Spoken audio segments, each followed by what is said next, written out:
तो सभी छात्रों का एक बार फिर स्वागत गणित दर्पण चैनल पे। 4.4 प्रश्नावली को शुरुआत करने से पहले आपको मूलों की प्रकृति को अच्छे ढंग से समझना पड़ेगा, तभी आप 4.4 प्रश्नावली को अच्छे ढंग से समझ पाएंगे। तो यहाँ पे मैं थोड़ा मूलों की प्रकृति को एक्सप्लेन कर देता हूँ, जल्दी जल्दी देखिए। मूलों की प्रकृति के बारे में हम देख रहे हैं कि मूलों की प्रकृति क्या है। अब मूलों की प्रकृति का मतलब होता है कि किसी द्विघात समीकरण, जो द्विघात समीकरण होता है, हमने देखा है कि जो ax² प्लस bx प्लस सी, ये एक द्विघात समीकरण का व्यापक रूप है, राइट। अब इस समीकरण के जब हम मूल निकालते हैं तो मूल कैसे निकलेंगे, यानी मूल वास्तविक होंगे या काल्पनिक होंगे। और वास्तविक होंगे तो वो समान आएंगे या भिन्न भिन्न आएंगे, तो ये डिपेंड करेगा b² माइनस 4ac पर, जिसे हम विविक्ति कर कहते हैं। और ये आपको अच्छे ढंग से समझना है। तो देखिए यहाँ पे मैं सबसे पहले आपको बता देता हूँ कि देखिए यहाँ पे b² माइनस 4ac एक निश्चित करता है कि द्विघात समीकरण ax² प्लस bx प्लस सी बराबर 0 के मूल वास्तविक है अथवा नहीं। यानी किसी द्विघात समीकरण जो ax² है प्लस bx है प्लस सी बराबर 0, ये एक व्यापक द्विघात समीकरण है। यहाँ से आप जब निकालेंगे b² माइनस 4ac का मान, तो ये निर्धारित करेगा कि मूल वास्तविक है या नहीं। और इसे द्विघात समीकरण का विविक्तिकर, डिस्क्रिमिनेंट कहते हैं। ये आपको ध्यान रखना है, जिसे कैपिटल डी से प्रेजेंट करते हैं या फिर डेल से प्रेजेंट करते हैं, ये आपको ध्यान रखना है।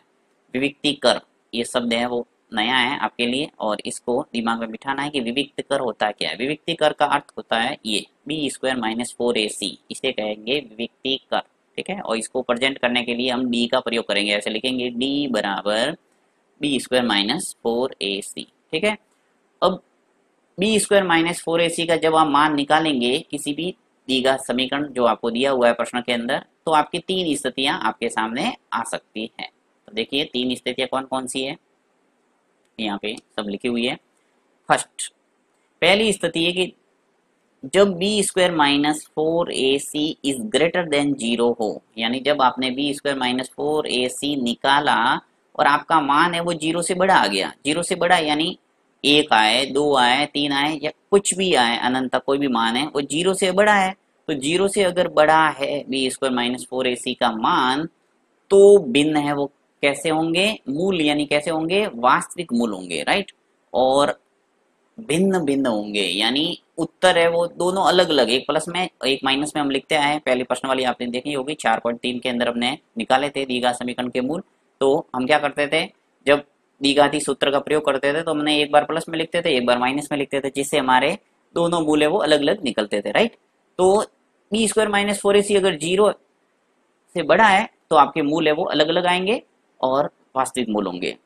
दूसरी कंडीशन है कि यदि आपके b² माइनस 4ac यानी जिसे हम विविक्तिकर कहते हैं, इसका मान 0 के बराबर आए, यानी 0 के बराबर आए, तो मूल कैसे होंगे, बराबर होंगे, यानी समान आएंगे दोनों और वास्तविक होंगे। वास्तविक और बराबर, ये आपको ध्यान रखना है कि दोनों बराबर मूल होंगे और वास्तविक होंगे। यानी कि उत्तर 2-2 आ सकता है, 4-4 आ सकता है, इस टाइप से आपके उत्तर मिलेगा। जैसे 2/√3, 2/√3, इस टाइप के सवाल है वो आपको देखने को मिलेंगे, जिसमें मूल है वो दोनों समान, यानी उत्तर समान आएंगे कुल मिला के। तीसरी जो स्थिति बनेगी कि कोई वास्तविक मूल नहीं होता। अब कब नहीं होता, जब आपको ध्यान रखना है कि b² माइनस 4ac का मान लेस देन 0 आए, यानी कि b² माइनस 4ac विविक्ति कर आप निकालेंगे तो यदि 0 से छोटा आ रहा है, यानी माइनस वाली कोई भी संख्या आ रही है, तो आपके कोई वास्तविक मूल विद्यमान नहीं होगा और आपके सवाल है वो वहीं खत्म हो जाएगा। आपको सिर्फ लिखना है अतः कोई वास्तविक मूल विद्यमान नहीं है, बस इतना सा आपको स्थिति है वो ध्यान रखना है, पहली, दूसरी और तीसरी। अगर आपने ये अच्छे ढंग से दिमाग में बिठा दी तो आप इजीली 4.4 जो प्रश्न वाली है उसको आराम से कर पाएंगे। बढ़ते हैं प्रश्न वाली 4.4 की ओर।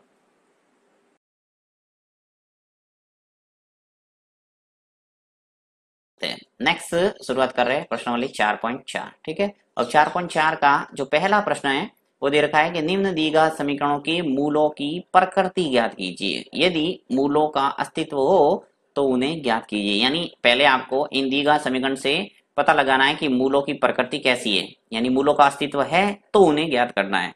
तो लेता हूं मैं इसको नेक्स्ट पेज पे और करते हैं इसको सॉल्व।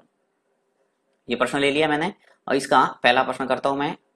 फर्स्ट देखते हैं यहाँ पे मूलों की प्रकृति किस टाइप की आती है, और मूलों की प्रकृति के बारे में यदि जानना चाहते हैं तो आप अलग से बेसिक वाला एक वीडियो बना हुआ है, आप उस वीडियो को जरूर देख सकते हैं, ताकि आपको पता चल जाएगा कि किस ढंग से मूलों की प्रकृति वो जांची जाती है।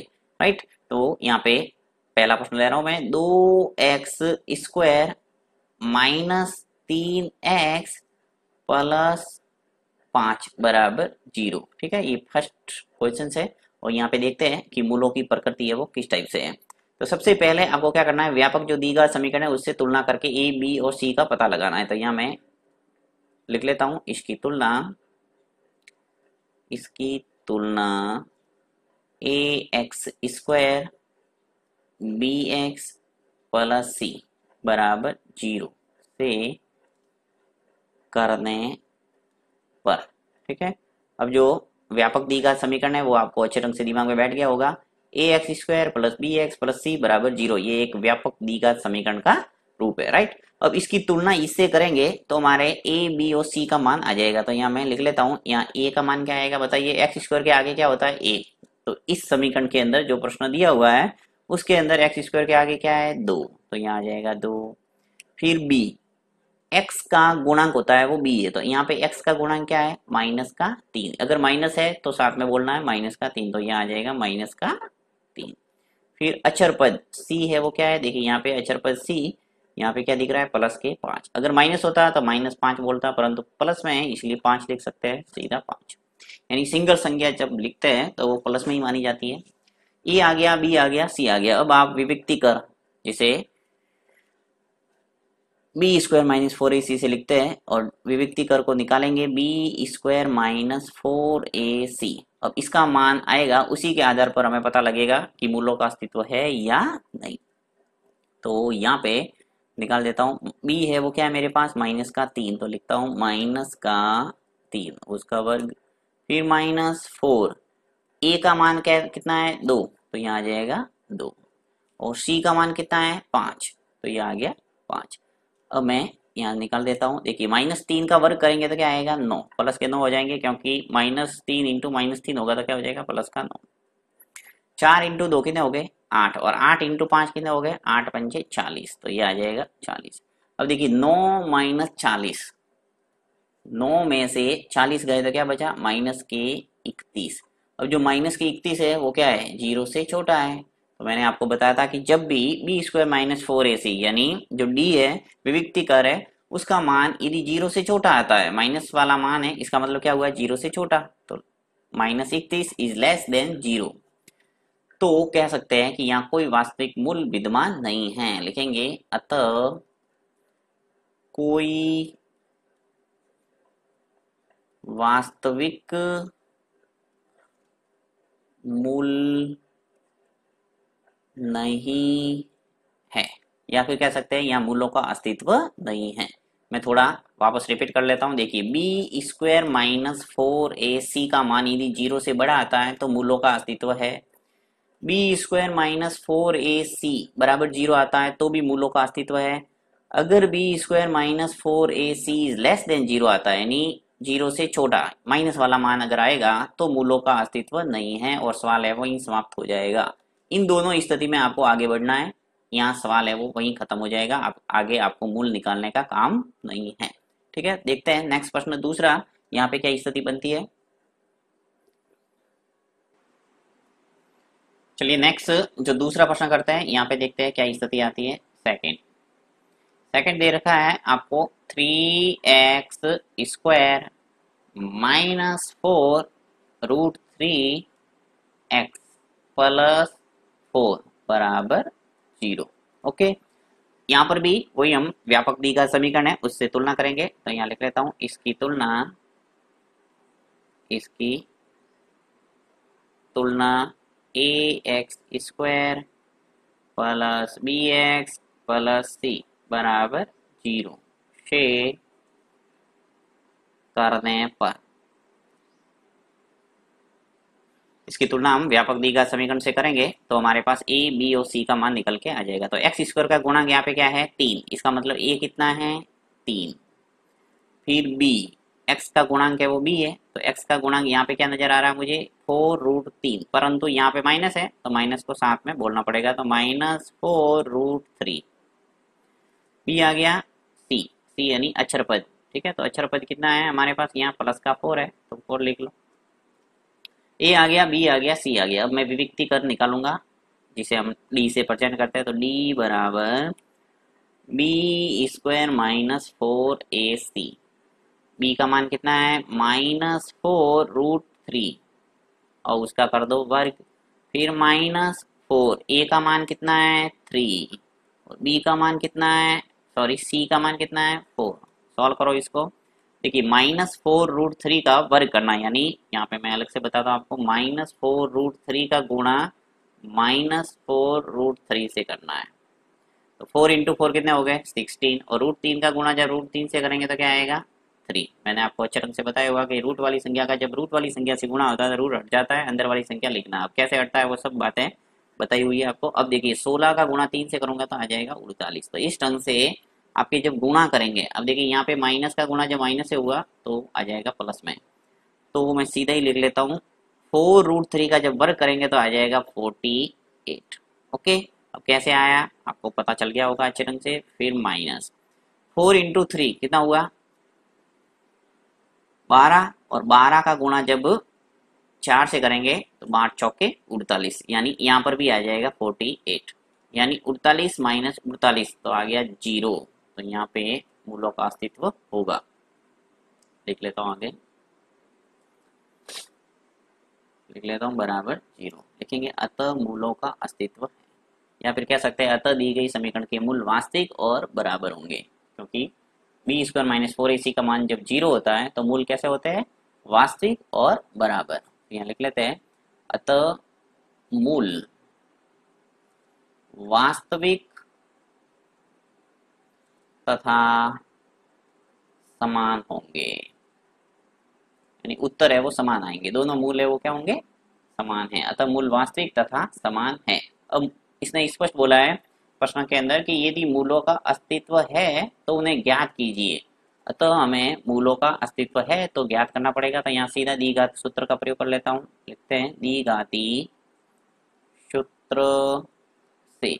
अब द्विघाती सूत्र का प्रयोग करके सीधा हम x का मान ले आते हैं। देखिए x बराबर -b plus minus root of b² -4ac okay by QA। Minus ऐसा का ऐसा, अब b का मान क्या है लिख लो यहाँ से -4√3, तो ब्रैकेट के अंदर -4√3, फिर plus minus root of b² -4ac का मान हमने निकाल दिया, क्या आ गया 0, तो यहाँ से सीधा 0 लिख लो, उसका कोई मतलब ही नहीं वैसे।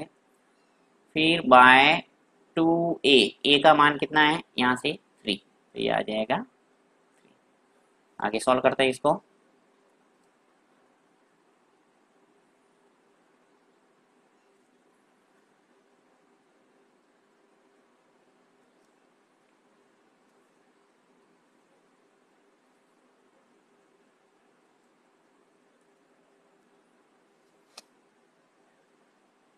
क्या हो जाएगा देखिए, यहाँ से माइनस बाहर है और ब्रैकेट के अंदर भी -4√3 है, तो माइनस माइनस प्लस हो जाएगा और 4√3 आ जाएगा। यहाँ से आगे प्लस माइनस में 0 है तो उसका कोई मतलब नहीं है, आप सीधा कर दो, और 2 × 3 नीचे आ जाएगा अपने 6। सॉल्व करेंगे तो आ जाएगा 2 से कट रहा है 4 भी कट रहा है 6 भी कट रहा है, तो यहाँ आ जाएगा 2√3/3।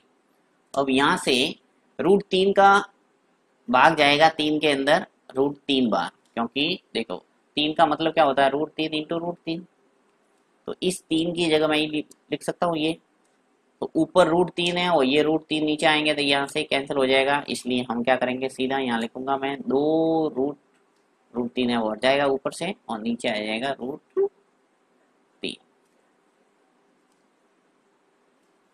यानी कि हमारे मूल है वो क्या आ गए, लिखेंगे अतः द्विघात समीकरण के मूल क्या आ गए 2/√3, और दूसरा मूल भी क्या होगा वो, तो 2/√3 ये आ गया आंसर। ठीक है, तो इस ढंग से अगर मूलों का अस्तित्व है तो हम इजीली निकाल सकते हैं द्विघाती सूत्र के माध्यम से। चलो देखते हैं हम तीसरा प्रश्न। चलिए तीसरा प्रश्न देखते हैं, यहाँ पे क्या स्थिति बनती है। थर्ड, तीसरा लेता हूं मैं। तीसरे के अंदर है 2x² माइनस 6x प्लस 3 बराबर 0। यहाँ पर भी वही इसकी तुलना करेंगे द्विघात समीकरण से। लिखेंगे इसकी तुलना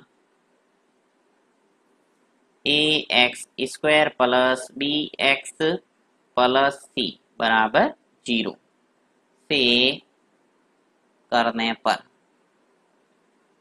यहाँ आ जाएगा हमारे पास a का मान क्या आ जाएगा 2, b का मान कितना आ जाएगा -6 और c का मान क्या आ जाएगा 3। थोड़ा जल्दी जल्दी करूंगा ताकि, क्योंकि यहाँ पे आपने अच्छे ढंग से समझ लिया पहले और दूसरे के अंदर, और a b c कैसे निकालते हैं वो भी आपने अच्छे ढंग से समझ लिया है।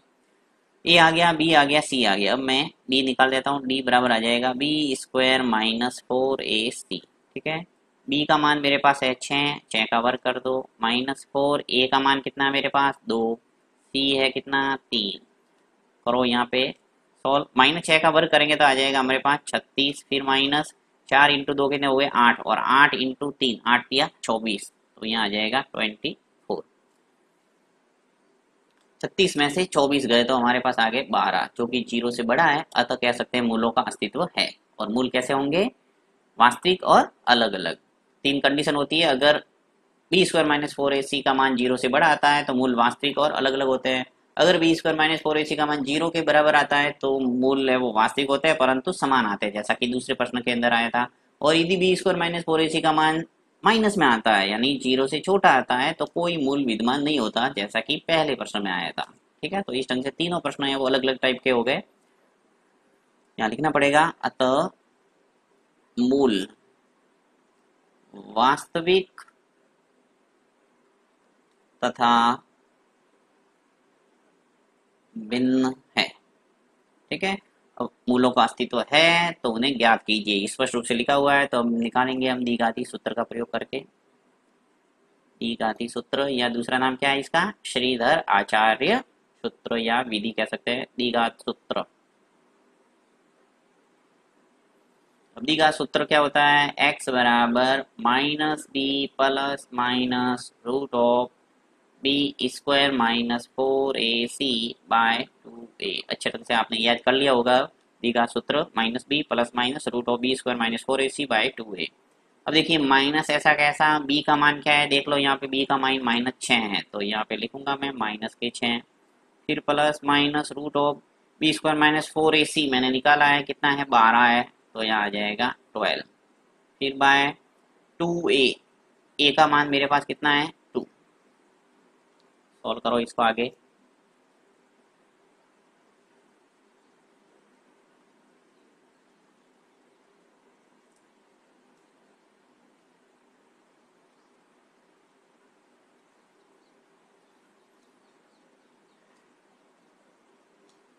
देखिए माइनस बाहर भी है और ब्रैकेट के अंदर भी माइनस है तो माइनस माइनस क्या हो जाएगा प्लस।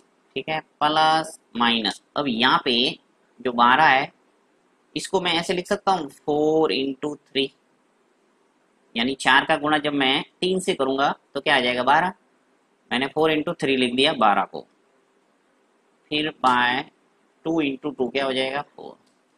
अब देखिए यहाँ पे थोड़ा मैं इसको एडजस्ट करता हूँ, 6 प्लस माइनस, ये जो 4 है रूट के अंदर इसका वर्गमूल निकलता है राइट, क्योंकि ये पूर्ण वर्ग संख्या है। अब 4 का वर्गमूल निकलेगा तो आ जाएगा 2 बाहर आ जाएगा, और 3 है वो एक अपरिमेय संख्या है इसका वर्गमूल नहीं निकलेगा, इसलिए 3 ऐसे के ऐसे रूट के अंदर, फिर बाय 4 ऐसा का ऐसा। अब एक बार प्लस में लिखेंगे एक बार माइनस में लिखेंगे तो हमारे दोनों मान है वो आ जाएंगे। तो यहाँ पे लिख लेता हूं मैं,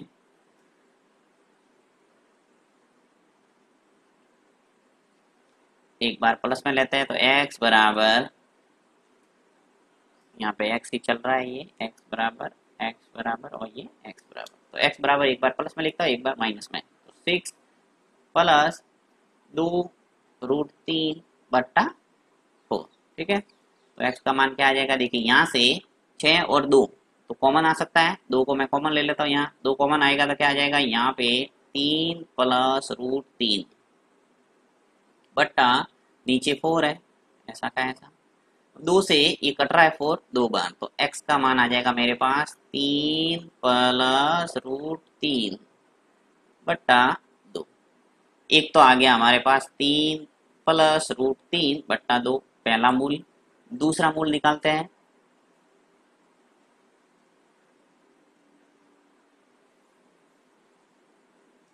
दूसरा मूल क्या आएगा, देखिए x बराबर, चलिए नीचे लिखता हूँ ताकि आपको कंफ्यूज नहीं हो। यहाँ से हम दूसरा मूल निकालते हैं।